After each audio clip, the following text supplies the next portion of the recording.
कहानी लेखक की अपनी भावनाओं के द्वारा लिखी गई है। इस कहानी को सुनकर आप अपना मनोरंजन कर सकते हैं। इस कहानी में दर्शाए गए पात्र, उत्पादन और घटनाएं सभी काल्पनिक हैं। कहानी किसी भी व्यक्ति के भावनाओं, प्रथाओं और परंपराओं का अपमान नहीं करती है। ये कहानी पूरी तरह से काल्पनिक है। दोस्तों, सिर्फ आपसे एक ही रिक्वेस्ट है कि आप हमारी वीडियो को लाइक और सब्सक्राइब कर लिया कीजिए, क्योंकि हम इसे बहुत ही मेहनत से बनाते हैं और आप बिना लाइक और सब्सक्राइब किया ही चले जाते हैं प्लीज। और इसी तरह हम आगे भी अच्छी स्टोरी आपके लिए लाते रहेंगे। हॉस्पिटल के रूफ फ्लोर पर बैठी अपनी प्रीवियस लाइफ से लेकर रिबर्थ तक के सफर को सोच रही थी।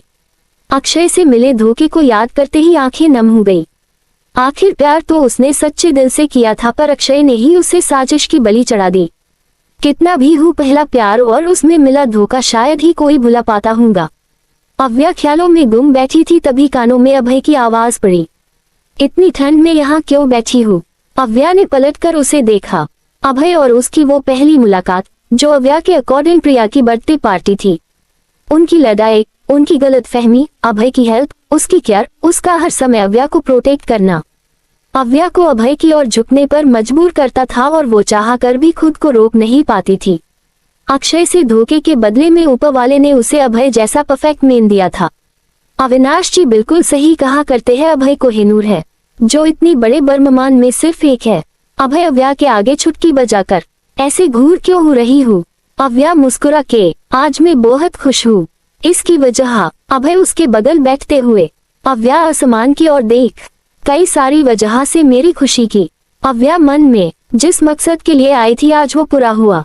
आज मेरे पास मेरे डैड है, मेरी दोस्त है, खासकर मेरा दीवाना, मेरा सेवियर। प्यार से अभय को देखते हुए मुझसे बेइंतहा प्यार करने वाला मेरा मिस्टर घमंडी। मेरे गुनहगारों को उनकी असली जगह मिल गई। थैंक यू शिव जी। पिछली लाइफ में अपनी बेवकूफियों के चलते मैंने सब कुछ खो दिया था। थैंक यू मुझे सेकेंड चांस देने के लिए। थैंक यू मुझे मेरा सब कुछ लौटाने के लिए। तुमने अपनी खुशी की वजह बताई नहीं अंकल, और आपकी दुनिया खमत हो गई। अक्षय को उसके गुनाहों की सजा, एक बेकसूर को इंसाफ, और भी कई सारे रीजन है मेरी खुशी के। तुम अक्षय के प्लेन के बारे में इतना कुछ कैसे जानती थी? बताया नहीं, अभय सीरियस टोन में बोला, जिस पर अव्या, बहुत लंबी कहानी है, किसी दिन पॉपकॉर्न कोल्ड ड्रिंक के साथ सुनाऊंगी। अभय ने भी इंतजार करना सही समझा। तभी अव्या एक बाद एक छिके लेने लगी, जिस पर अभय एब्रो सिकुड़ते हुए, लग गई ना ठंड? अव्या बुरा सा मुंह बनाते हुए, कितने अनरोमांटिक इंसान है आप। ठंड लग रही है, ठंड लग रही है, बस चिल्लाए जा रहे हैं। ये नहीं कि अपना जैकेट निकाल कर मुझे पहना दे। तुम्हें दे दूंगा तो मैं क्या पहनूंगा? मुझे भी तो ठंड लग जाएगी। अभय चिड़ी हुई अव्या को और चिढ़ाते हुए बोला, जिस पर अव्या उसे घूरते हुए, रहने दीजिए, आपसे तो कुछ कहना ही बेकार है। अव्या गुस्से जाने लगी। तभी अभय उसे अपनी जैकेट पहनाते हुए बेहद ही प्यार से, तुमसे ज्यादा जरूरी मेरे लिए कुछ भी नहीं है, क्योंकि मेरा तो सब कुछ तुम ही हो। अव्या अभय की आंखों में देखते हुए धीरे से, और अभय समझ गया अव्या इसके आगे क्या सुनना चाहती है। वो अनजान बनते हुए, और क्या, बस इतना ही बोलना था आपको? हाँ, अव्या उसे याद दिलाते हुए, अरे इस लाइन के आगे एक और लाइन होती है ना? कौन सी लाइन? अभय बेहद ही मासूमियत से बोला। अव्या चिढ़ गई, आप जानकर अनजान बन रहे हैं ना? मैं जानती हूँ, जाइए यहाँ से, मुझे आपसे कोई बात नहीं करनी। कहाँ जाऊँ? कहीं नहीं सी जहन्नम जाइए, अव्या ने गुस्से से कहा और वहाँ से चली गई। उसकी गुस्से से लाल को याद करते हुए अभय जोरों से खिलखिला उठा। आखिर एक अव्या और उसकी हरकतें ही तो थी जो हमेशा उसे हंसने खिलखिलाने पर मजबूर कर दिया करती। नेक्स्ट मॉर्निंग हॉस्पिटल वैभव जी को घर ले जाने की तैयारी चल रही थी। वैभव जी सामने खड़े अभय से, अभय बेटा तुम भी अपना सारा सामान तैयार कर लो, हम लोग साथ ही मेंशन जाएंगे। यस अभय भाई, आज से आप हमारे साथ मेंशन में रहेंगे, अंकित ने खुश होते हुए कहा। तभी अभय बिना किसी भाव के, नहीं डैड में नहीं आ सकता। लेकिन क्यों बेटा? साधना जी मायूसी से बोली। अभय बेहद ही आराम और नर्म लहजे में, मेंशन से मेरी कंपनी अपोजिट डायरेक्शन में है, साथ ही दीवान ग्रुप ऑफ इंडस्ट्री भी मेंशन से काफी दूर हो जाएगी, इसीलिए हम दोनों मेंशन आकर नहीं रह सकते, पर आप फिक्र मत कीजिए, हम मिलते रहेंगे। अभय ने अपनी बात खत्म की। वैभव जी ने बस सिर हिला दिया। अभय को किसी कॉल आ गई तो वो वर्ड के बाहर चला गया। अंकित कुछ फॉर्मेलिटी पूरी करने चला गया। अब कमरे में सिर्फ वैभव जी और साधना जी ही बचे थे। साधना जी उनके कंधे पर हाथ रखती है तो वैभव जी फीका सा मुस्कुराकर, हम जानते थे उसका यही जवाब होगा। वैभव आप तो जानते हैं ना वो कितना स्वाभिमानी है, जहाँ उसके सम्मान में कमी हो जाए वो उस जगह कदम भी नहीं रखता, फिर चाहे वो उसके अपने या अपना घर ही क्यों ना हो। वैभव जी नाहा में सिर हिलाते हुए, जानते हैं साधना, आखिर वो मेरी ही औलाद। साधना जी मुस्कुरा दी। वक्त गुजरा। इस बीच अक्षय पर काफी बड़े बड़े एक्ट लगे थे, रेप, मर्डर, धोखाधड़ी जैसे कई बड़े गुनाह, जिसमें उसे ठीक 1 महीने बाद सजाए मौत मिलने वाली थी। पर सुधा जी ने केस सुप्रीम कोर्ट तक पहुंचा दिया। मीरा को 7 साल की जेल तो वही डॉक्टर मिनेश का लाइसेंस रद्द हो गया और जुर्माने के साथ 5 साल की जेल हो गई। डांडिया नाइट दिल्ली। नवरात्रि का आगाज आ चुका था। एक बड़े से मैदान में पूजा आयोजित की गई थी, जहां सभी बड़ी बड़ी हस्ती शामिल थी। राठौर फैमिली, रॉयस एंड दीवान सभी मौजूद थे। पूजा के बाद सभी डांडिया, डांस, खाना फुल एंजॉयमेंट में लगे थे। हाय मेरी जान क्या बवाल लग रही है तू, दिवाली से पहले ही पटाखा। मुस्कान अव्या को देख बोली। व्हाइट लहंगा चोली जिस पर मल्टी कलर का हैवी जैकेट डाला हुआ था, कानों में बड़े बड़े सिल्वर झुमके, नाक में छोटी सी सिल्वर नथ और खुले बाल, बिल्कुल लाइट मेकअप जिसमें अव्या बेहद ही खूबसूरत लग रही थी। अव्या अपने बाल झटकते हुए, वो तो मैं हूँ, ये सब छोड़ और चल डांडिया खेलते हैं। मैं तो कब से तेरा ही वेट कर रही थी, तूने ही आने में वेट कर दिया। अव्या उसे घूरने लगी, जिस पर मुस्कान उसे खींचते हुए ले गई। दोनों झुंड में शामिल हो गई और हंसते मुस्कुराते गानों पर डांडिया चटकाने लगी।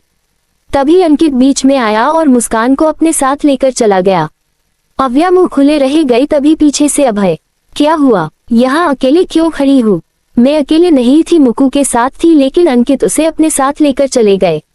उसे जाने दो, चलो मैं तुम्हारे साथ खेलता हूँ। अव्या मुंह बनाकर, आपको खेलना आता भी है? क्योंकि मुझे तो नहीं लगता। अभय मुस्कुराकर, आजमाने में क्या जाता है। अभय ने अपना हाथ अव्या की ओर बढ़ा दिया, जिसे थामते हुए दोनों बीच में आ गए। दोनों ने गाने की धुन में खेलना शुरू किया। अभय तो इतना अच्छा खेल रहा था कि एक पल को अव्या भी डगमगा गई, पर दूसरे ही पल उसने भी अभय को बाबर की टक्कर देनी शुरू कर दी। अभय के होठों पर सजी मुस्कान में खोते हुए अव्या, ये नजर भी अजीब थी। इसने देखे थे मंजर सभी देख के तुझे एक दफा, फिर किसी को ना देखा कभी। अव्या की नजरों में इस बार अभय की आंखें भी उलझ गई और दोनों शांत खड़े हो गए। तभी पीछे मिले धक्के से उसे होश आया और मुस्कुराते हुए, मेरा पहला जुनून तू, मेरा पहला जुनून, इश्क आखिरी है तू, मेरी जिंदगी है तू, मेरी जिंदगी है तू। दोनों डांडिया चटकाते हुए डांस करने लगे। उन दोनों का कपल डांडिया इतना खूबसूरत था कि लोग वीडियो में उसे कैद करने लगे। उनके इर्द गिर्द चारों ओर लोग डांस करने लगे और उन्हीं के बीच अव्या और अभय एक दूसरे में डूबे हंसते मुस्कुराते डांडिया चटका रहे थे। साथ में कितने अच्छे लग रहे हैं ना हमारे बच्चे। अविनाश जी पलक जी के पास धीरे से बोले। पलक जी दूर खड़ी एकटक बस अपनी बेटी और दामाद को देख रही थी। आवू की दिलकश मुस्कान उनसे छुपी नहीं थी। अविनाश जी के बात पर बस उन्होंने, हम कहाँ, अगर मिलने का मन हो रहा है तो जाओ सीने से लगा लो उसे, तुम्हें भी सुकून मिल जाएगा और उसे भी। पलक जी ने एक नजर अव्या और अभय को देखा और वहां से जाते हुए, दीदी बुला रही है, मैं देख कर आती हूँ। पलक जी चली गई और अविनाश जी ना में सिर हिलाते हुए अव्या और अभय की ओर बढ़ गए। यहाँ अभय और अव्या दोनों थके हुए टेबल पर बैठे थे। आप तो बहुत अच्छा डांडिया खेलते हैं, लेकिन उससे अच्छा मैं खेलती हूँ। अपने मुंह अपनी तारीफ नहीं होती, आप तो करने नहीं वाले, इसीलिए खुद ही कर ले रही हूँ अपनी तारीफ। तारीफ पर जोर देते हुए अव्या बोली, जिस पे अभय गहरी सांस छोड़ते हुए, सच में तुम्हारे पास बिल्कुल भी दिमाग नहीं है, क्या हो रहा है भाई? अविनाश जी उनके बीच में आते हुए बोले, जिस पर आवू उनके गले लगते हुए, कुछ नहीं डेड आप अभय को बताए ना, मैं डांडिया कितना अच्छा खेलती हूँ, इन्हें यकीन ही नहीं हो रहा। ओह ऐसा है क्या, ठीक मैं समझा दूंगा, आप जाओ, आपको प्रिया बुला रही है। अव्या अभय को देख टेढ़ा मुस्कुरा कर चली गई। उसके जाने बाद अभय अविनाश जी से, कैसे हैं आप? अविनाश जी मुस्कुरा कर, बिल्कुल ठीक बेटा, प्रिंसेस तुम्हें बहुत परे। अभय उनकी बात बीच में काटते हुए, वो जैसी भी है अब मेरी है और मुझे वो ऐसी ही पसंद हो जैसी वो है, आप फिक्र मत कीजिए। अविनाश जी होले से मुस्कुरा दिए। आखिर जैसा प्रिंस उन्हें अपनी प्रिंसेस के लिए चाहिए था, अभय उससे भी बहुत अच्छा है। अव्या की नादानी और उसके बचपने को समझता है। अव्या काफी इंटेलिजेंट है, इसमें कोई शक नहीं, लेकिन बचपना तो उसमें है जो शायद ही अब कभी खत्म होगा। क्योंकि उसके बचपने को सराहना देने के लिए इतना अच्छा हस्बैंड जो उसके पास है। अगली सुबह पैलेस। अव्या डाइनिंग टेबल पर बैठी फ्रूट्स की प्लेट को घूर रही थी। उसी के बाजू अभय भी बैठा नाश्ता कर रहा था। ऐसे घुरो मत, बेचारे डर जाए तुमसे, अभय ने कहा तो अव्या गुस्से से, आप जानते हैं ना मुझे एप्पल बिल्कुल पसंद नहीं। क्यों, पिछले जन्म में तुम डॉक्टर थी जो एप्पल नहीं पसंद? हाथी क्यों? अभय भवे सिकोड़ते हुए, लिटिल देखो मैं पहले ही लेट हो रहा है, प्लीज जल्दी से ये खत्म करो। आप जाए ना, मैं खा लूंगी। बिल्कुल भी नहीं, मुंह खोलो। अभय सेब का टुकड़ा उसके मुंह की ओर बढ़ा देता है। अभय के इतने प्यार से कहने पर अव्या मन मार कर खा लेती है। वही डोर के पास खड़ी पलक जी ये देख एकदम हैरान थी, क्योंकि अव्या ने शायद ही कभी सेब को नजर भर देखा भी होगा, लेकिन अभय के कहने पर उसने कैसे खा लिया। तभी अव्या की नजर डोर पर गई। मम्मा, सेंट्रल जेल दिल्ली, सुन तेरी माँ आई है तुझसे मिलने, चल। कंस्टेबल जेल में डंडा मारते हुए सो रहे अक्षय को जागते हैं। कुछ वक्त बाद अक्षय एक रूम में सुधा जी के आगे खड़ा था। दोनों के बीच कांच की दीवार थी और टेलीफोन के जरिए उनमें बातचीत हो सकती थी। सुधा जी रोते हुए, कैसा है मेरा बच्चा, देख क्या हालत बना ली है तूने अपनी। सुधा के आंसू बहे जा रहे थे, लेकिन अक्षय के चेहरे पर इसका कोई असर नहीं था। वो खामोश सा बैठा गहरी सोच में डूबा में था। सुधा जी आगे, मैं पूरी कोशिश कर रही हूँ मेरा बच्चा, तुझे जल्दी ही यहाँ से निकाल लूंगी, कुछ नहीं होने दूंगी तुझे। चल, टाइम खत्म हो गया। कांस्टेबल ने अक्षय के हाथ में हथकड़ी लगाए और उसे लेकर जाने लगा। पीछे खड़ी सुधा जी मुंह दबाए बिलख उठी, लेकिन अक्षय के मुंह से एक शब्द नहीं फूटा। असल शब्दों से ज्यादा किसी की खामोशी से डर लगता है, जो आज कहीं ना कहीं सुधा को भी अक्षय की खामोशी से फिल हो रहा था। अपनी सेल में आकर अक्षय जमीन पर लेट गया। सेल में एक छोटा सा रोशनदान था जिससे सुबह की किरणें रोशनी बनकर अंदर आ रही थी। अपने सिर को दबाते हुए अक्षय ने कस के आंखें बंद कर ली। यहाँ महिला भाग में मीरा की भी सुबह हो चुकी थी। प्रेगनेंसी के कारण उसका जेल में भी काफी अच्छे से ख्याल रखा जा रहा था। हाथ मुंह धोने के बाद उसे नाश्ते के लिए ले जाया गया। उसने नाश्ता लिया और एक जगह बैठकर खाने लगी। 2-4 निवालों में ही उसका पेट जोर से दर्द करने का। दर्द इतना असह्य था कि वो तड़पने लगी। क्या हुआ तुझे? कुछ लेडी कांस्टेबल के साथ औरतें उसके पास आई। मीरा की सफेद शलवार पर खून के धब्बे लगने लगे, जिससे सभी हैरान हो गए। जल्दी ही मीरा को हॉस्पिटल ले जाया गया, जहां डॉक्टर ने उसका चेकअप किया और लेडी जेलर से बोली, सॉरी बट इनका मिसकैरेज हो गया है। ये सुनकर तो सभी को दूसरा झटका लगा। दूसरी साइड खड़ी सुधा जी ने ये बात सुनी तो मुस्कुरा दी, तुझ जैसी गंदी नाली से मैं अपने बेटे का वंश पैदा करवाऊंगी, कभी नहीं। ये सारा किया धरा सुधा जी का था। किसी की नजरों में आए वो हॉस्पिटल से रवाना हो गई। पैलेस दिल्ली। पलक जी को देख अव्या हैरान रह गई। वही पलक जी अपनी बाहें फैलाते हुए, अब वही खड़ी रहोगी या आकर गले भी लगोगी? अव्या दौड़ते हुए आए और सीधे पलक जी के गले से लग गई। पलक जी ने भी उसे सीने लगा लिया। दोनों की आंखों में आंसू आ गए।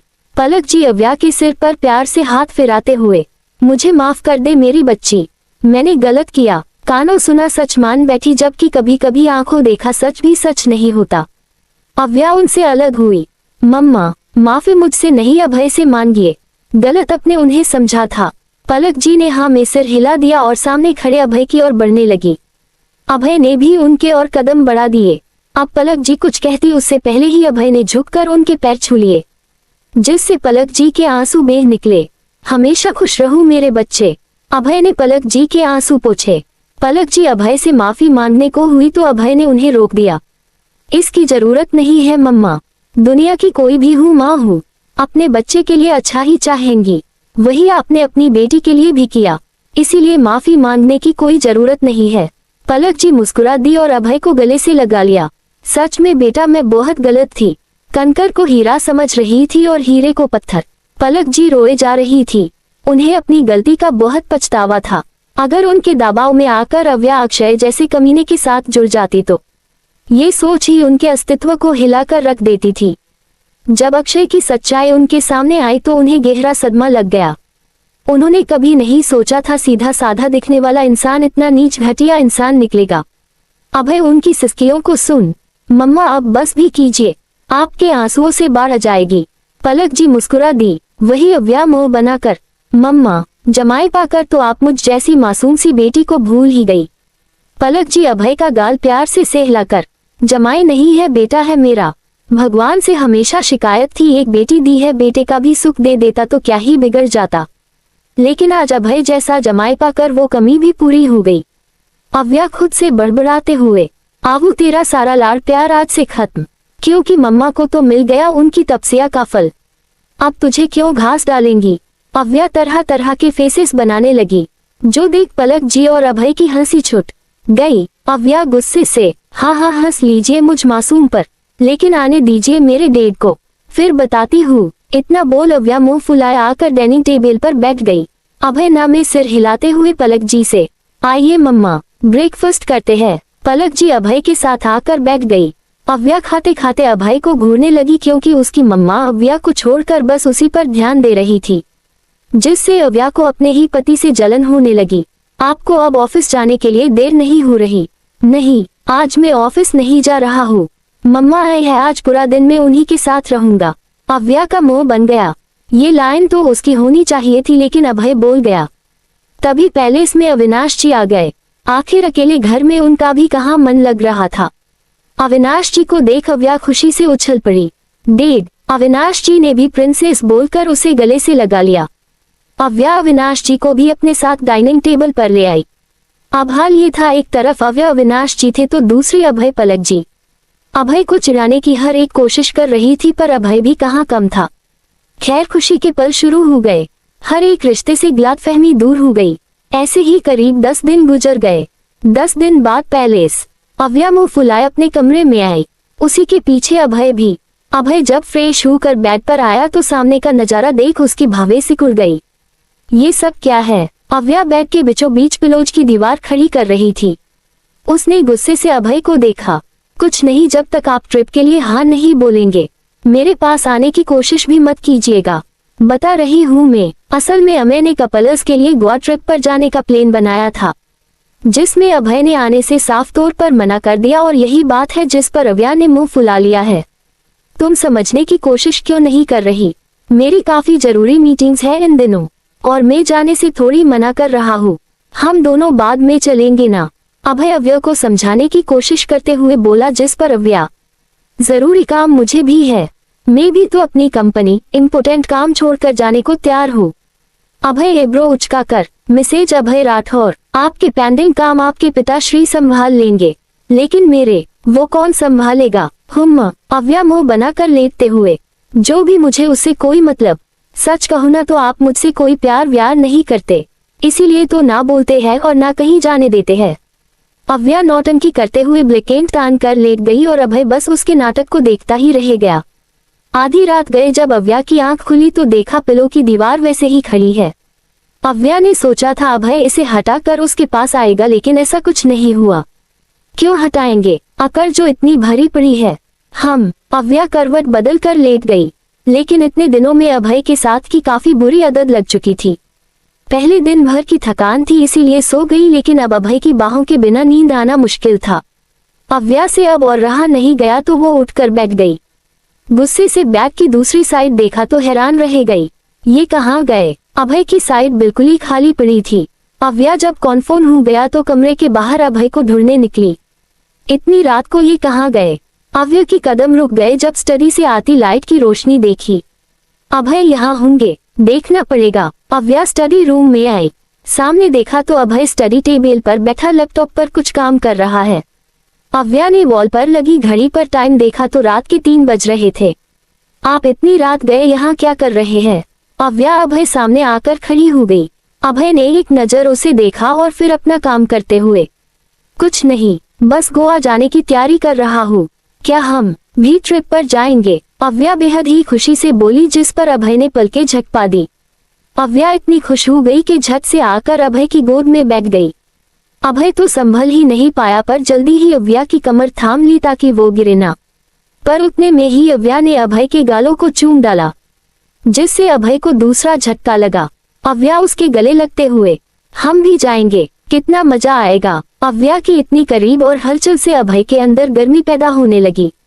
अव्या उसे बेचैन देख, अभय एवरीथिंग ओके? अभय ना में सिर हिला दिया। अब अव्या कुछ कहती उससे पहले ही अभय ने अपने होठ अव्या के होठों से मिला दिए और पेशेंट के साथ उसे चूमने लगा। अव्या पहले तो हैरान हुई मगर बाद में एकदम शांत हो गई। उसकी पकड़ अभय की टी शर्ट पर कसते चली गई। वही अभय के हाथ अव्या की नाजुक सी कमर पर फिसलने लगे।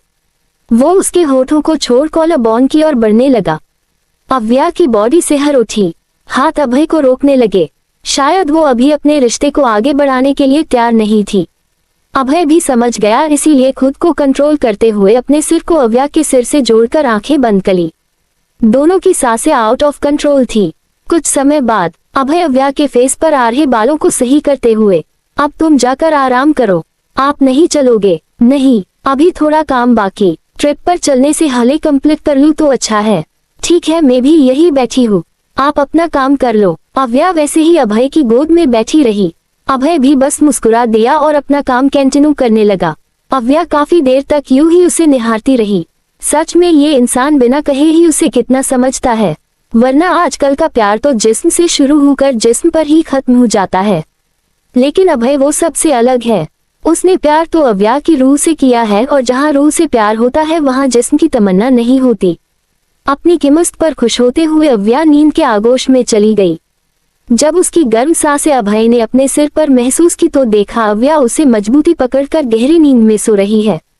अभय प्यार से उसके सिर को सहलाने लगा और मन में, कभी नहीं सोचा था एक दिन तुम ऐसे ही मेरे इतने करीब होकर मेरी बाहों में आराम फरमा रही होंगी। अभय अव्या की मासूम सी सूरत को देखते हुए, जानती हूँ जब मैंने सुना था तुम अक्षय से शादी करने वाली हूँ, मेरे दिल पर क्या गुजरी थी, कितना तड़पा था मैं, सिर्फ तुम्हें खो देने के डर से। रात रात भर बस तुम्हारे ही बारे में सोचता था।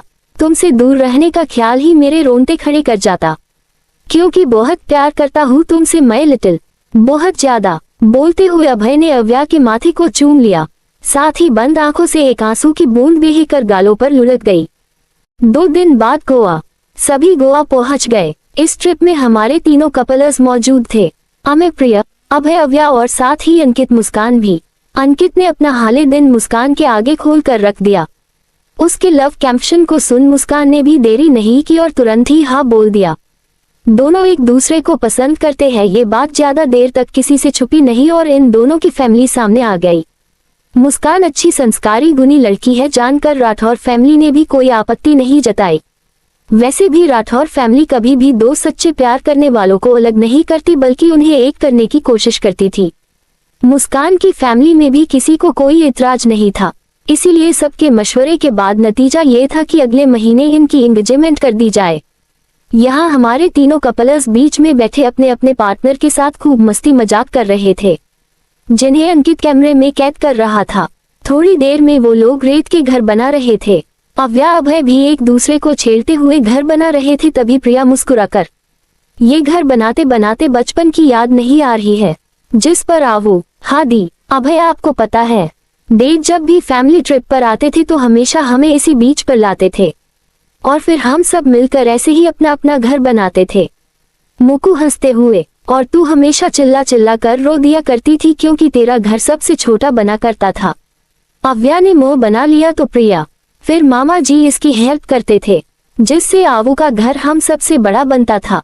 क्यों? हाँ, और ये देखिए इस बार हमने आप सबसे बड़ा घर बनाया है। अव्या खुशी से रेत से बना मह उसे दिखाते हुए बोली, जिस पर अभय उसे बाजुओं से पकड़ अपने करीब करते हुए, क्योंकि ये हमने बनाया है हमारा घर। उन दोनों को देखिए सभी मुस्कुरा दिए और अंकित ने दोनों की साथ में बहुत ही खूबसूरत फोटो खींची।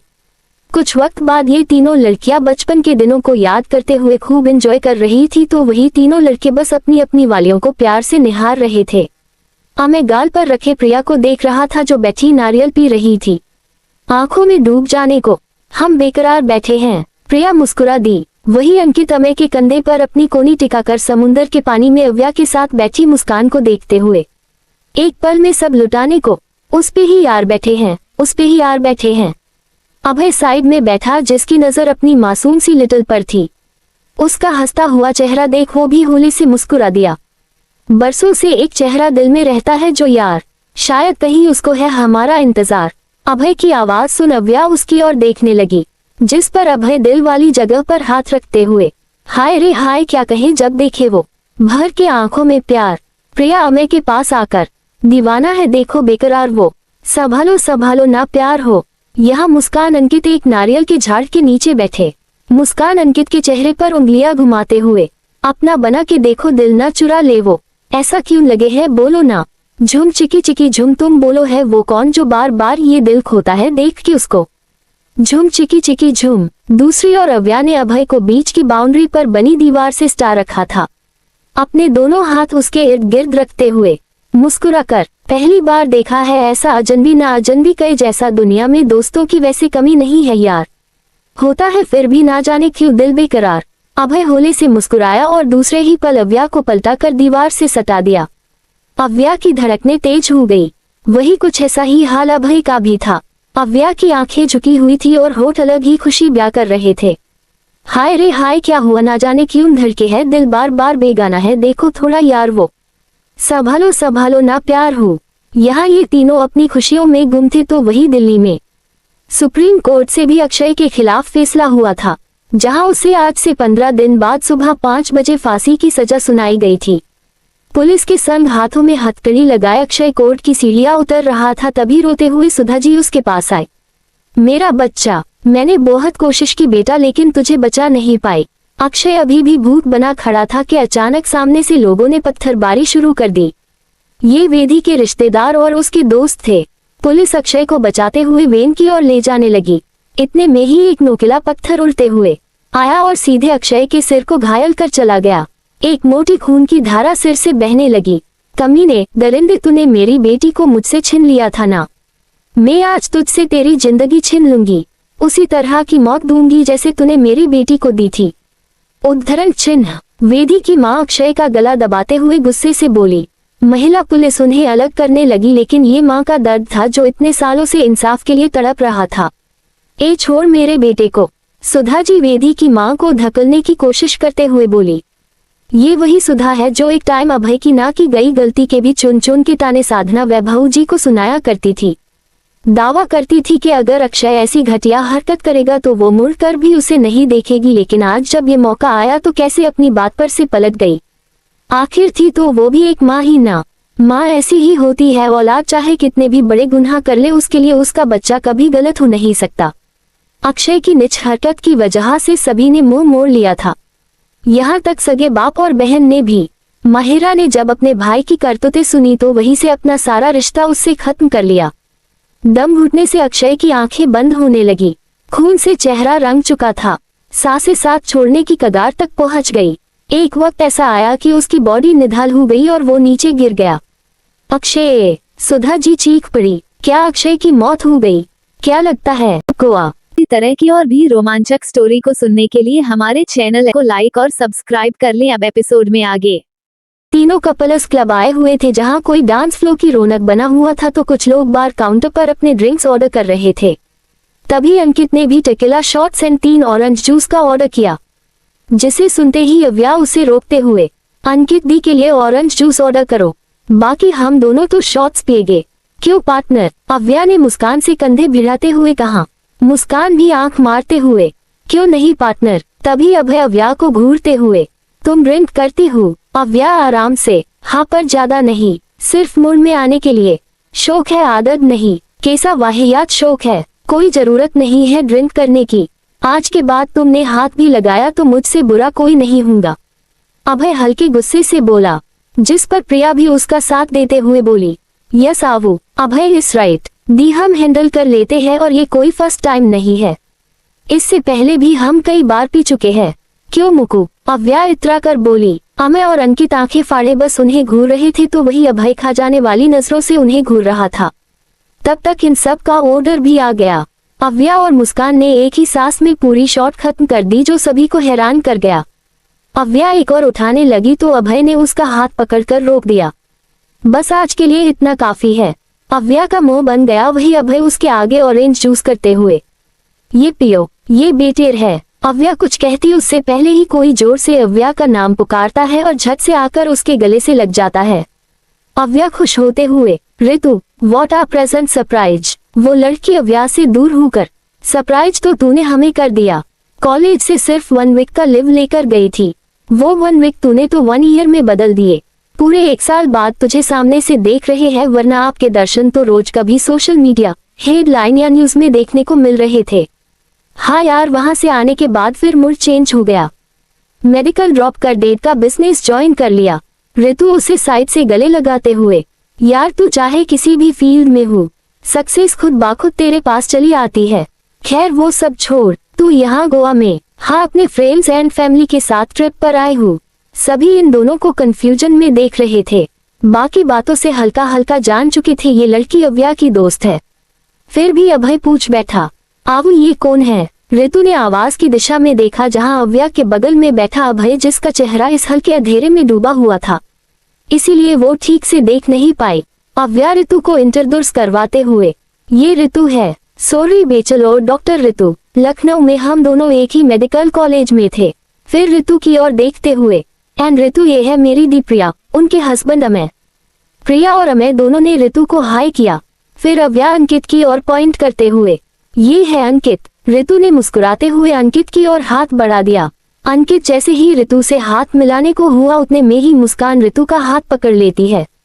सभी हैरानी से उसे देख रहे थे तो वही मुस्कान दांत चमकाते हुए, नाइस टू मीट यू। ऋतु अजीब से एक्सप्रेशन लिए अव्या को देखने लगी, जिस पर अव्या मुस्कुराकर, ये है मेरी बेस्ट फ्रेंड मुस्कान उर्फ मुकु।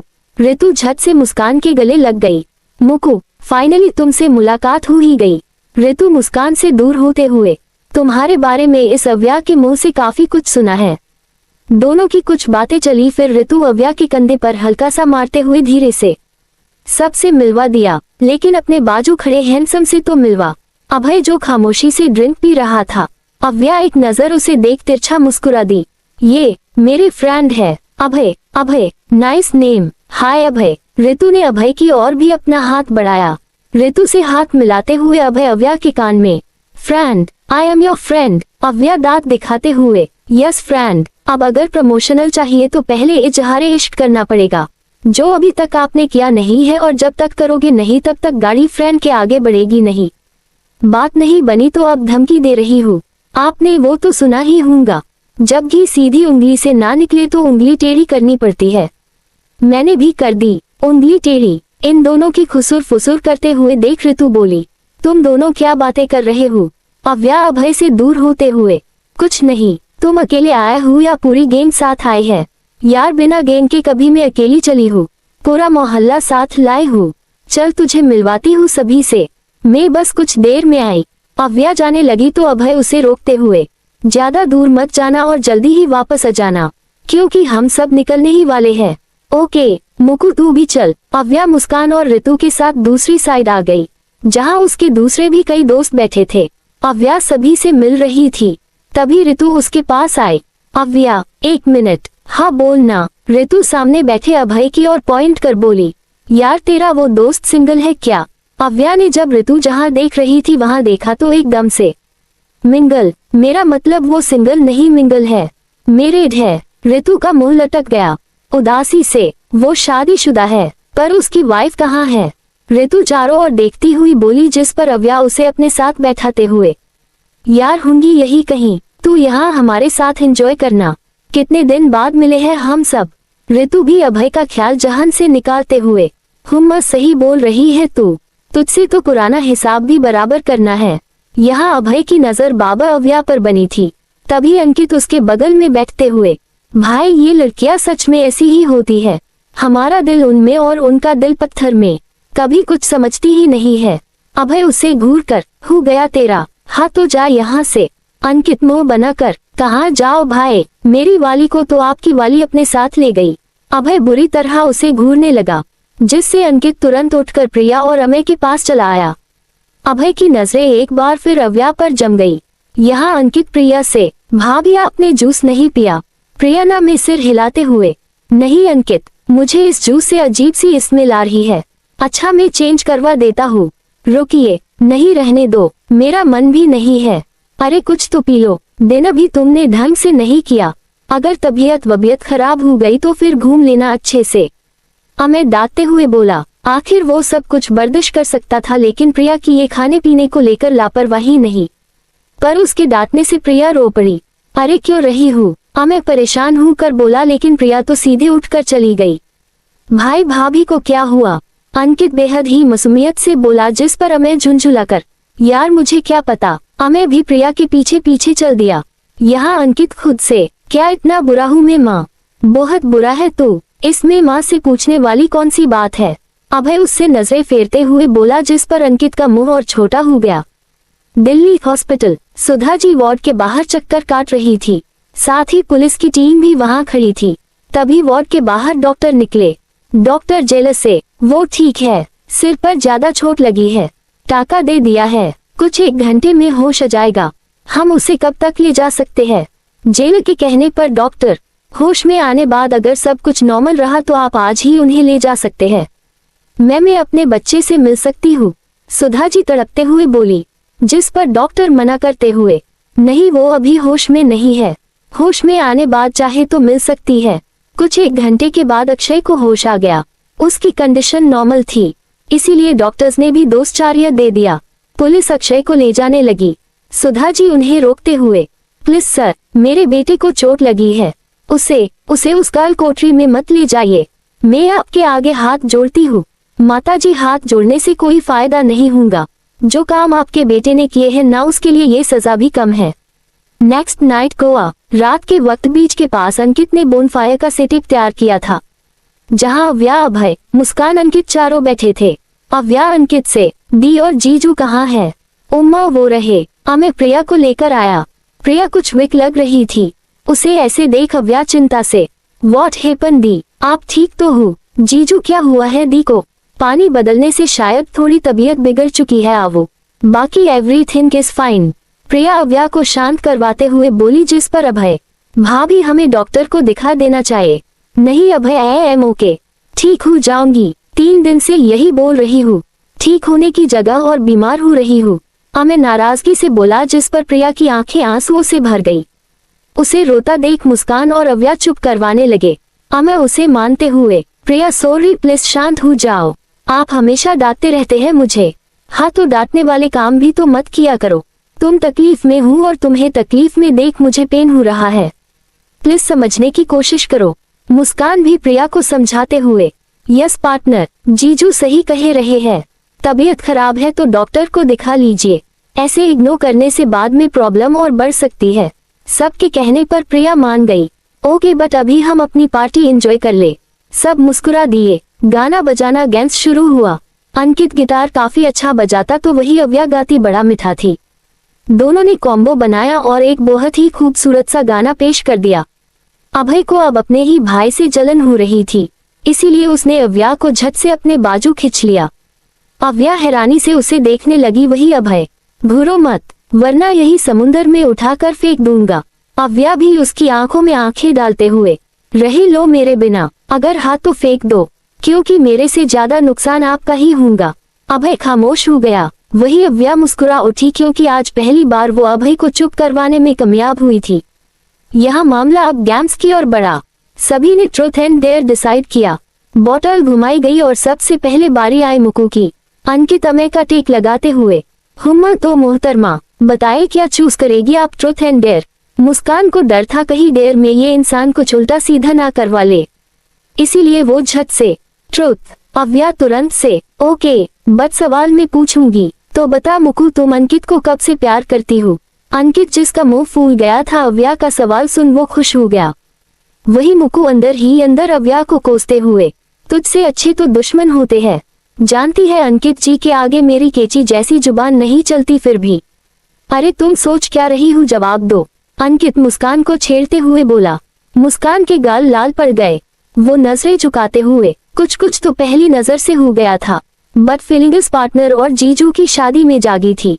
सभी ने ताली बजा दी, लेकिन अव्या ने तो सीधे सिटी, वहाँ रे मेरी जान, तू तो मेरा नाम रोशन करके ही रहेगी।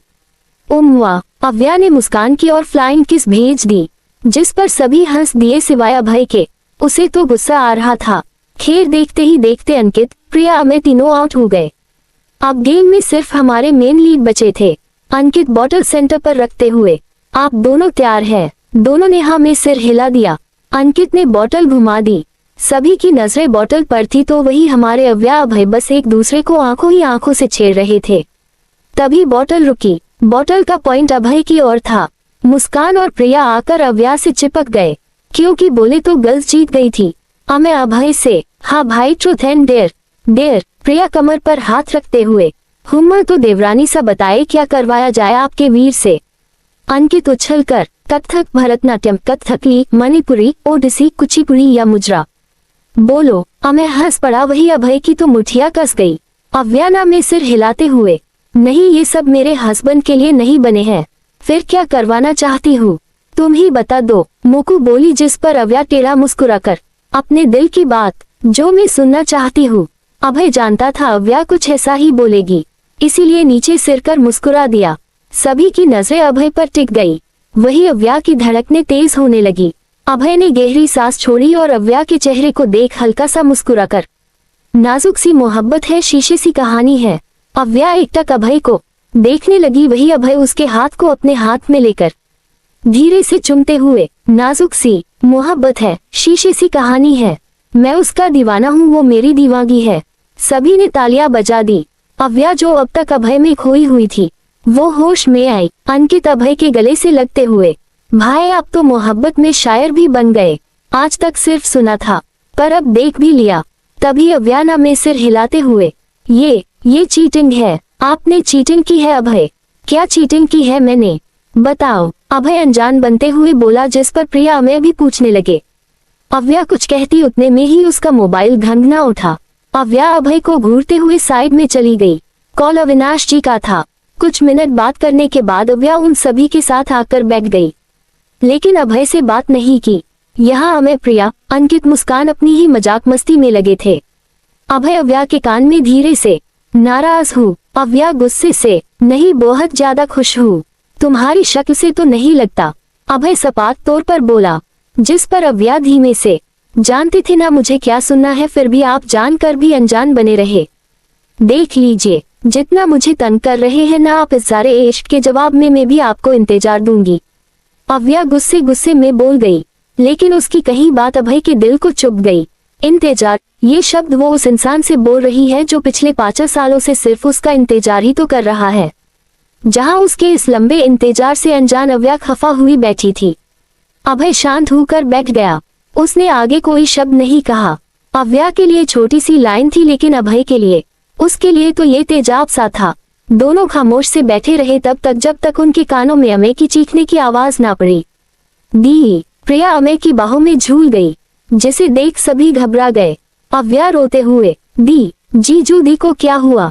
अमय जो खुद शौक में था, उसे भी समझ नहीं आ रहा था अचानक हंसती खेलती प्रिया को क्या हो गया।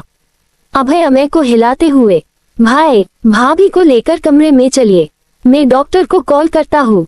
अमय ने प्रिया को गोद में उठाया और होटल की ओर बढ़ गया। कुछ वक्त बाद सभी कमरे के बाहर खड़े थे।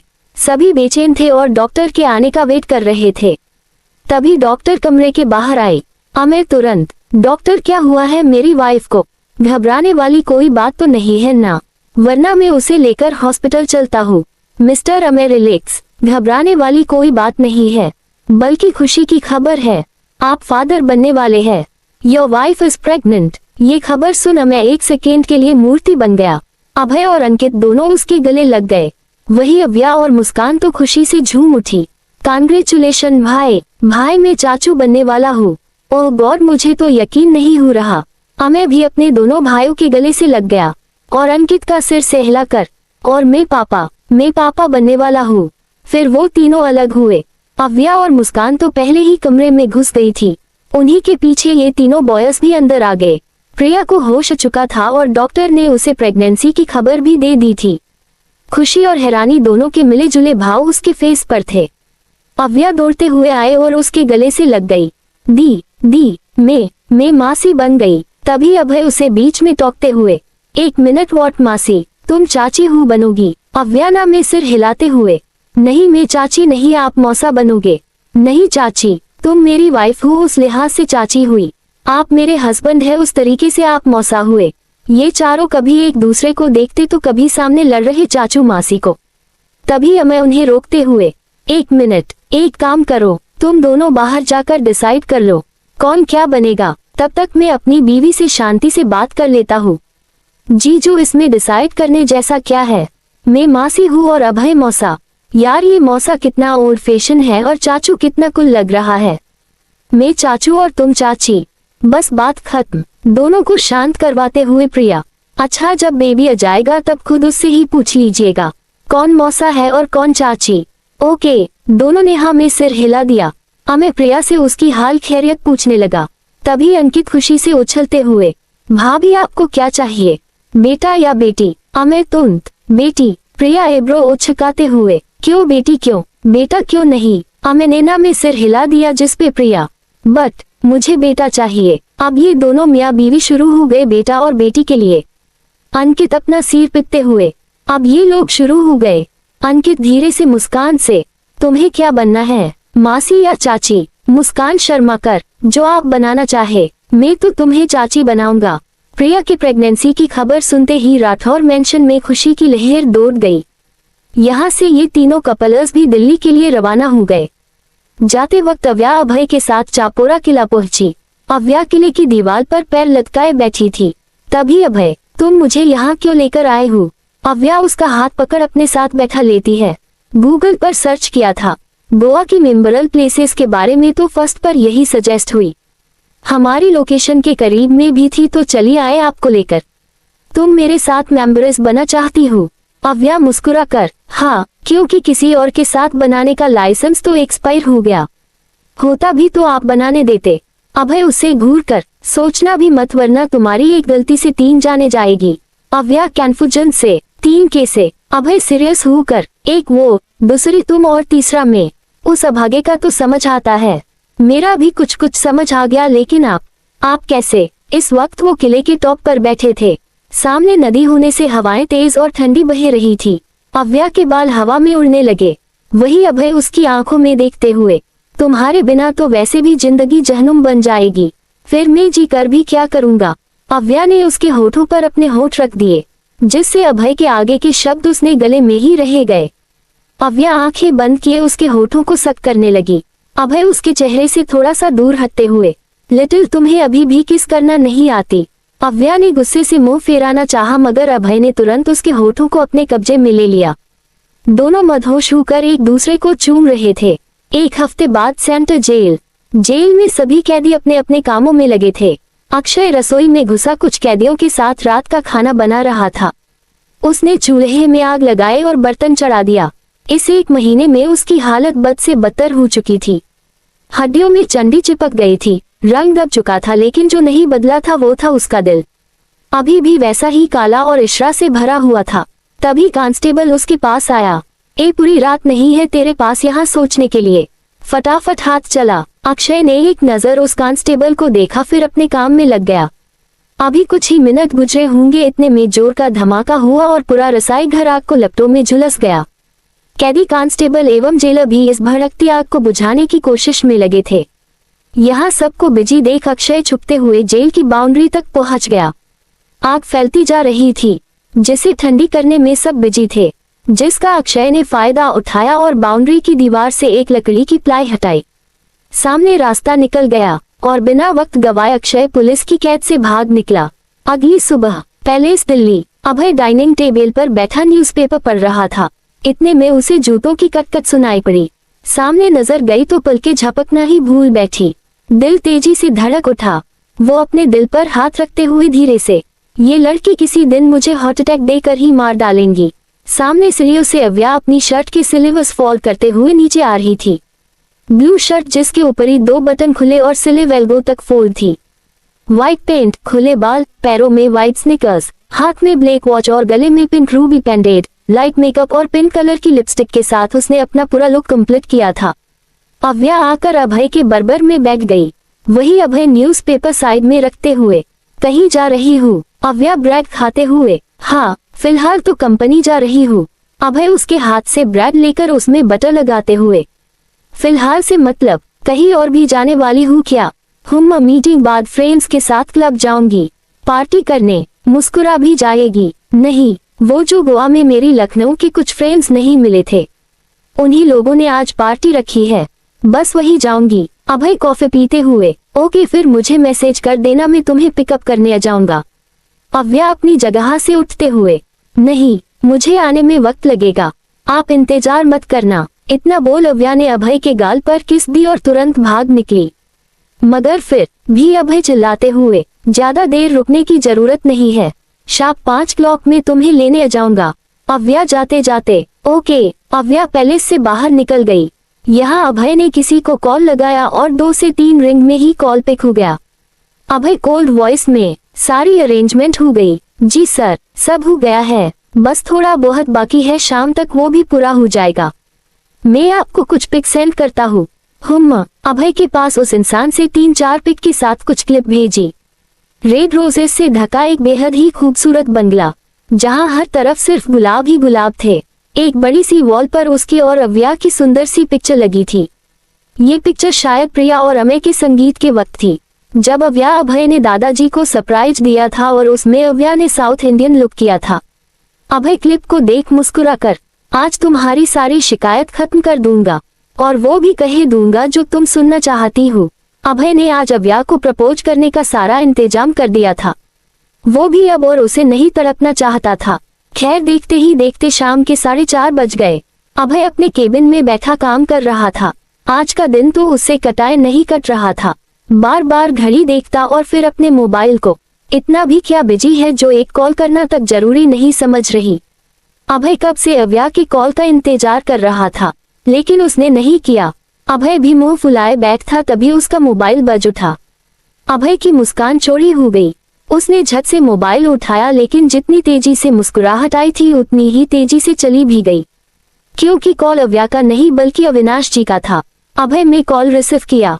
नमस्ते डैड, खुश रहो बेटा। बेटा प्रिंसेस तुम्हारे साथ है क्या? नहीं डैड, कुछ काम था आपको? बेटा काम तो नहीं था, मैं कब से उसे कॉल ट्राई कर रहा हूँ लेकिन कॉल स्विच ऑफ आ रहा है। अविनाश जी परेशान होकर बोले। अव्या का मोबाइल बंद आ रहा है, ये सुन अभय को भी टेंशन होने लगी, लेकिन उसने बयां होने नहीं दिया। डैड रिलैक्स, मैं देखता हूँ, फिर आपको भी इन्फॉर्म करता हूँ। अभय ने कॉल डिस्कनेक्ट किया और सीधे अव्या को मिला दिया। आप जिस नंबर से संपर्क करना चाहते हैं वो अभी स्विच ऑफ है, कृपया कुछ समय बाद प्रयास करें। The number you want to contact is currently switched off, please try again after some time. उद्धरण चिन्ह। अभय ने 3 से 4 बार कर ट्राई किया, मगर जवाब हर बड़ी सेम ही था। अभय ने कोट उठाया और केबिन के बाहर निकल गया। उसके चेहरे पर घबराहट साफ झलक रही थी। तभी सूर्य कुछ फाइलों के साथ उसके सामने हाजिर हुआ। सर इसमें अभय उसकी बात बीच में ही काटते हुए, लिटिल इस वक्त दीवान ग्रुप में है या नहीं, जल्दी पता करो। जी सर। सूर्य ने भी ज्यादा सवाल नहीं किया। यहाँ अभय कुछ समय बाद कार में बैठा था, तभी उसे सूर्य की कॉल आई। कॉल पिक होते ही सूर्य, सर मैं इनको कंपनी से निकले 2 घंटे के ऊपर हो चुके हैं।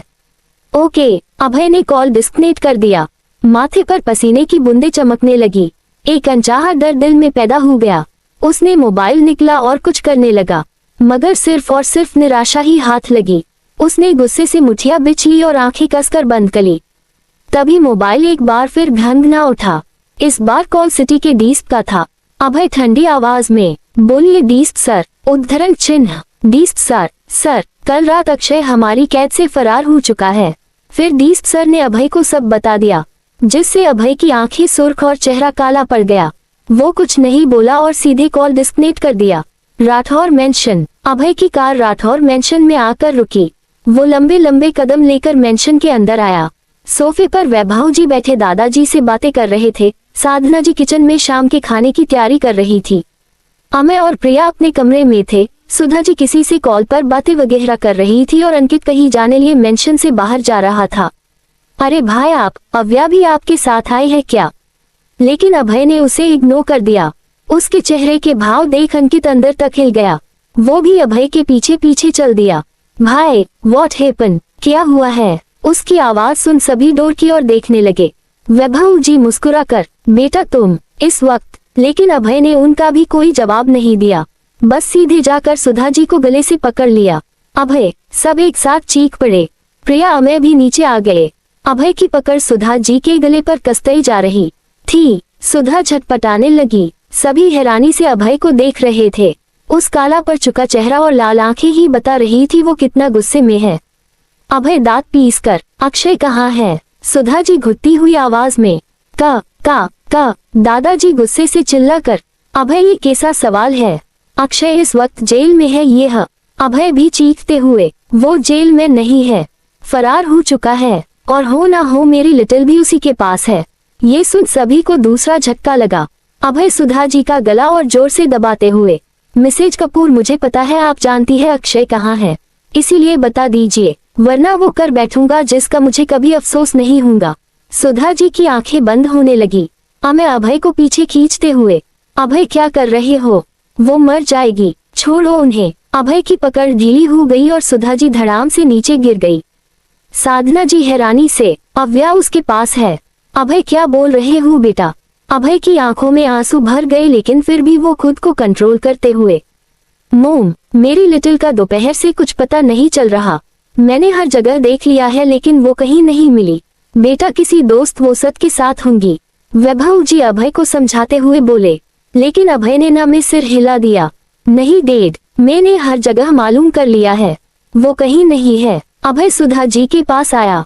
मिसेज कपूर प्लीज मैं आपसे रिक्वेस्ट कर रहा हूँ, बता दीजिए अक्षय कहाँ है, क्योंकि मैं जानता हूँ मेरी लिटिल उसी के पास है। बता दीजिए इस वक्त अक्षय कहाँ है। सुधा जी बिना किसी भाव के, मैं नहीं जानती। अभय चीखते हुए, झूठ झूठ बोल रही है आप, हर रोज आपकी उससे बात होती है और आज भी आपने की थी। सुधा जी डर के उछल गई। अभय के इस रूप से उनका बदन कांप रहा था। तभी वैभव जी गुस्से से, सुधा तुम जानती हो अक्षय कहाँ है? सुधा जी अभी भी ना में सिर हिला देती है। तभी एक जोर का थप्पड़ सुधा जी के गाल पर पड़ा। ये थप्पड़ दादाजी ने मारा था। दादी गुस्से से, सुधा मैं आखिरी बार पूछ रहा हूँ, अक्षय कहाँ है? सुधा जी रोते हुए, मैं सच में नहीं जानती पापा वो कहाँ है। मेरी बात जरूर होती है उससे, लेकिन वो ज्यादा कुछ कहता ही नहीं। बिल्कुल पत्थर की मूर्त बनकर रह गया है मेरा बच्चा। सुधा जी जोर जोर से रोने लगी। अभय ने अपना मुंह फेर लिया। अमय उसके कंधे पर हाथ रख दिलासा देते हुए, अभय कुछ नहीं होगा उसे, हम सब मिलकर ढूंढते हैं उसे। अभय कुछ नहीं बोला। यहाँ अभय वैभव जी ने अपने सारे सोर्सेस लगा दिए थे अव्या को ढूंढने में। सब कॉल पर लगे, अव्या से रिलेटेड क्लूज ढूंढने लगे। इतने में ही पलक जी भी मुस्कान के साथ राठौर मेंशन पहुंच गई। अव्या के लापता होने की खबर उन तक भी पहुंच गई थी, जिससे अब उन्हें संभालना मुश्किल हो रहा था। देखते ही देखते शाम से रात हो गई, लेकिन अव्या का कोई पता नहीं चला। अभय की नजरें अपने मोबाइल में गड़ी हुई थी। तभी एक मैसेज के साथ उसका मोबाइल चमक उठा। अभय ने तुरंत चेक किया। उसके चेहरे पर भी उम्मीद की चमक पैदा हो गई। अभय कहाँ जा रहा है? भागते हुए अभय को अमय ने टोकते हुए पूछा, लेकिन अभय ने कोई जवाब नहीं दिया, बल्कि कार लेकर मेंशन से बाहर निकल गया। डेढ़ में भी उसके साथ जाता हूँ। अमय जाने लगा तो अंकित भी उसके साथ चलते हुए, भाई मैं भी चलता हूँ आपके साथ। दोनों अभय की कार का पीछा करने लगे। यहाँ अभय को अव्या की लोकेशन ट्रेस हुई थी, जिसके सहारे वो उस तक पहुँचने वाला था। अभय ने अपने सारे गार्ड्स को भी काम पर लगा दिया। क्या मिलेगी अव्या अभय को? कमेंट में जरूर बताएं।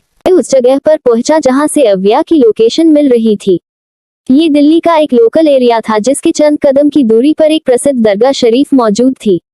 तंग गलियां, छोटे छोटे घर, दुकानें और लोगों की भीड़। अभय ने लोकेशन देखी जो दरगाह शरीफ के पीछे वाले हिस्से में शो हो रही थी। वो बिना सोचे समझने उस तरफ भाग पड़ा। पीछे पीछे गार्ड्स अमय अंकित भी दौड़ पड़े। कुछ कदम की दूरी पर एक खुले मैदान में अव्या की कार बेतरतीबी से खड़ी थी। कुछ उम्मीद की किरण के साथ अभय कार के पास आया, मगर जैसे ही कार खोली उसके पैरों तले जमीन खिसक गई। कदम लड़खड़ा गए। अगर अमय ने संभाला ना होता तो सीधे नीचे गिर जाता। अभय का आगे के शब्द अमय के मुंह ही रह गए। अंकित हैरानी से, माय गॉड, गाड़ी की ड्राइविंग सीट, स्टीयरिंग, डैशबोर्ड, यहाँ तक के सामने वाला ग्लास भी खून के छिटों से नहाया हुआ था। हर जगह सिर्फ खून ही खून था। अभय के तो दिमाग ने काम करना ही बंद कर दिया था, और कुछ ऐसा ही हाल अमय अंकित का भी था। भाई, अभय ने खुद को अमय अंकित से छुड़ाया और कार में कुछ ढूंढने लगा। अव्या का मोबाइल, बैग, सब कुछ कार में पड़ा था। तभी अभय की नजर सीट के नीचे पड़ी अव्या की पिंक रूबी पेंडेंट पर गई। उसने हाथ में लिया। अभय का हाथ भी खून से रंग गया। पेंडेंट के बैक साइड पर ट्रैकर लगा था, जिसके जरिए अभय यहाँ तक पहुँच पाया था। अंकित की आंखों में आंसू आ गए। भाई, कहीं आबू को कुछ। अभय के हाथ कांप उठे। वही अमय उस पर चिल्लाते हुए, स्टॉप इट अंकित, कुछ नहीं हुआ है आबू, वो यहाँ नहीं है, मतलब वो ठीक है। मैं अभय के कंधे पर हाथ रख। अभय वो थोड़ी बहुत जख्मी हुई होंगी और ऐसी हालत में ज्यादा दूर नहीं गई होंगी। हमें यहाँ आसपास चेक करना चाहिए। अभय पूरा ब्लैक हो चुका था। उसने 3 से 4 बार हाँ में सिर हिला दिया। अभय 2-4 ठंडी सांसें छोड़ते हुए अपने गार्ड से, सारे इस एरिया में फैल जाओ, किसी भी हाल में, किसी भी हाल में दांत पिसते हुए मुझे मेरी लिटिल चाहिए, समझे? अभय की गुस्से वाली आवाज सुन गार्ड्स यहाँ तक अमय भी डर से कांप उठा। सारे गार्ड्स यहाँ वहाँ फैल गए। कुछ के साथ अमय तो कुछ के साथ अंकित चल दिए। कुछ गार्ड्स अभय के साथ थे। हर जगह अव्या को ढूंढा जा रहा था। अभय हर लुक्कड़ चौराहे पर बैठे लोगों से अव्या का फोटो दिखाकर पूछ रहा था, लेकिन किसी को कुछ नहीं पता था। यहाँ दरगाह शरीफ के बाहर महफिल सजी थी। कव्वाल इश्क पर कसीदे सुर और ताल में सुनाए जा रहे थे। उसी महफिल में बैठे एक शख्स में कव्वाल से बोला, जनाब ये इश्क क्या है? कव्वाल मुस्कुरा दिए और सुर में बोले, इश्क वो बला है, इश्क वो बला है जिसको छुआ इसने वो जला है, दिल से होता है शुरू, दिल से होता है शुरू, पर कमबख्त सर पे चढ़ा है। कभी खुद से, कभी खुदा से, कभी जमाने से लड़ा है, इतना हुआ बदनाम फिर भी। कभी खुद से, कभी खुदा से, कभी जमाने से लड़ा है, इतना हुआ बदनाम फिर भी हर जुबा पे अड़ा है। इश्क की साजिशें, इश्क की बाजियां, हारा मैं खेल के 2 दिलों का जुआ। यहाँ अभय हर एक राह चलते आदमी से अव्या की फोटो दिखाते हुए पूछ रहा था। कोई ना में सिर हिला देता तो कोई नहीं मालूम कहकर आगे बढ़ जाता। क्या तुमने छोटी इस लड़की को यहाँ आसपास कहीं देखा है? नहीं। अभय उस आदमी को रोकते हुए, जरा ठीक से देखो, शायद कहीं आज दिन में देखा हो। वो आदमी भी गुस्से से चीखते हुए, नहीं ना भाई, नहीं देखा। पहले तो लड़की भाग निकलती है अपने प्रेमी के साथ, फिर घर वाले निकल पड़ते हैं गली चौराहे पर ढूंढने। अभय का गुस्सा फट पड़ा। उसने उस आदमी को कॉलर से पकड़ लिया और चिल्लाते हुए, वो ऐसी वैसी लड़की नहीं है, जबान संभाल कर बात कर, समझा? जानता भी है किसके बारे में बोल रहा है। हाँ, क्यों तूने मेरी फुर्सत की? क्यों दिल में इतनी हरकत की?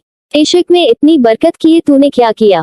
पीछे से सूर्य अभय को पकड़ते हुए, बॉस अभी मेम को ढूंढना ज्यादा इम्पोर्टेंट है, प्लीज चलिए। अभय ने उस आदमी का कॉलर छोड़ दिया। वो आदमी भी ऐसे भागा जैसे गधे के सिर से सिंग। अभय एक बार फिर अपनी खोज में लग गया, लेकिन सिर्फ निराशा ही हाथ लगी। फिर वो अब मारा मारा मैं चांद से बिछड़ा तारा, मैं दिल से इतना क्यों हारा मैं? ये तूने क्या किया? अभय की आंखों में आंसू आ गए। हर बीतते समय के साथ उसकी हिम्मत भी जवाब दे रही थी। अव्या की दूरी उसे पागल बना रही थी। अव्या के संग बिताए सारे पल उसे याद आने लगे, उसका हंसना बोलना सब कुछ। उसकी एक एक बात अभय को अपने कानों में महसूस हो रही थी। मेरी बाहों को तेरी सांसों की जो आदतें लगी है ऐसी जी लेता हूँ अब मैं थोड़ा, और मेरे दिल की रेत पे आंखों की जो पड़े परछाई तेरी पी लेता हूँ तब मैं थोड़ा और। अभय के पैरों में बिल्कुल जान नहीं बची थी, मानो कोई उसकी जान खींचकर निकाल रहा हो। वो हर उठते कदम में लखा रहा था, इसीलिए बेजान सा दरगाह शरीफ की चौखट पर बैठ गया। आंखों में थमे सारे आंसू निकल गए। वो खुद को इतना बेबस समझ रहा था जिसकी कोई हद नहीं। नजर जब हाथों पर लगे खून पर गई तो उसका रोना और भी तेज हो गया। वो बेआवाज रोने लगा। नजरें दरगाह शरीफ के अंदर चली गई, जहां लोग बैठे दुआएं मांग रहे थे। अभय भी उठ चला। अभय के कदम दरगाह शरीफ के अंदर बढ़ गए। जब बंदा चारों ओर से निराश हो जाता है ना तो सिर्फ एक ही रास्ता याद आता है, वो भी दुआ का। कुछ ऐसा ही हाल अभय का भी था। अगर वो शरीर है तो अव्या उसकी आत्मा। अब अगर बॉडी से आत्मा चली जाए फिर तो बदन बेजान हो जाता है। अभय सिर पर रुमाल बांध मजार के आगे दुआ के लिए हाथ फैलाए बैठ गया। अभय के शब्दों से पहले उसका रोना फूट पड़ा। धीमी धीमी आवाज के साथ उसके आंसू आंखों से जुदा हो रहे थे। 27 साल की जिंदगी में पहली बार था जब अभय इस तरह आवाज कर रोया था। उसके बोल नहीं निकल रहे थे, गला इस तरह जाम हो चुका था। फिर भी हिम्मत कर अभय ने कहना शुरू किया, मुझे मांगना नहीं आता मौला, लेकिन तू तो सब जानता है मुझे क्या चाहिए। मैंने आज तक किसी के आगे हाथ नहीं फैलाए, आज पहली बार तेरे दर पर कुछ मांगने आया हूँ। मुझे मेरी जिंदगी, मेरी जान, मेरी मासूम सी लिटिल लौटा दे। उसके अलावा तू जो चाहे ले सकता है। मेरा सब कुछ, यहाँ तक मेरी जान भी तेरे हवाले कर रहा हूँ। बस मुझे मेरी अव्या लौटा दे मौला, उसके बिना मैं जी नहीं पाऊंगा। अभय के शब्द, उसके रोने की आवाज आसपास बैठे सभी लोग सुन रहे थे। किसी आदमी की आंखों में बेतहाशा आंसू हर किसी को अचंभे में डाल रहे थे। हेलो दोस्तों, किसी कारणवश इस स्टोरी को हम यहीं पर समाप्त कर रहे हैं। अगर आपको इसके आगे का पार्ट देखना है तो डिस्क्रिप्शन में लिंक दिया गया है, आप वहां पर जाकर इस स्टोरी के आगे का पार्ट देख सकते हैं, यानी आप वहां पर पूरी स्टोरी को देख सकते हैं। और आप सबके प्यार के लिए थैंक यू सो मच। अब स्टोरी में आगे बढ़ते हैं। अभय के पीछे सूर्या भी खड़ा था, उसकी भी पलकें भीगी हुई थी। आज तक उसने अभय की लाइफ में कितनी ही परेशानियां मुसीबतें देखी, लेकिन इस कदर टूटा हुआ आज तक नहीं देखा। तभी सूर्य के कंधे पर किसी ने हाथ रखा। उसने देखा तो मौलवी साहब थे। वो अभय की ओर इशारा कर, ये लड़का तुम्हारे साथ है।